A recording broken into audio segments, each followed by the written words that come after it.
और वफाकी काबीना ने वज़रा और वज़राए ममलिकत की तनख्वाहों में इजाफे की समरी मंजूर कर ली। नए बिल की मंजूरी के बाद वफाकी वज़ीर ममलिकत और मुशीर की तनख्वाह 5,19,000 रुपये होगी। स्पीकर अयाज सादिक की सरबराही में कौमी असम्बली की फाइनेंस कमेटी ने तनख्वाहें बढ़ाने की मंजूरी दी थी। वफाकी काबीना ने वज़रा और वज़राए ममलिकत की तनख्वाहों में इजाफे की समरी मंजूर कर ली। वफाकी वजीर की तनख्वाह में 159%, जबकि वजीर ममलिकत और मुशीर बराए वजीर आज़म की तनख्वाहों में 188% तक का इजाफा मंजूर किया गया। इससे कबल वफाकी वजीर की तनख्वाह 2 लाख और वजीर ममलिकत की 1,80,000 थी।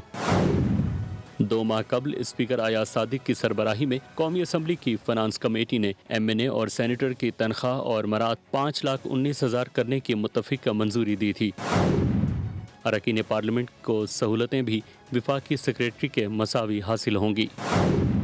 तनख्वाहों और मराद के मामले पर पीपल्स पार्टी, नून लीग समेत दीगर जमातें हम आवाज़ हैं। PTI के 67 अरकान ने भी तनख्वाहों में इजाफे का तहरीरी मुतालबा किया था। सब्सक्राइब करें और बेल दबाएं ताकि कोई खबर रह न जाए।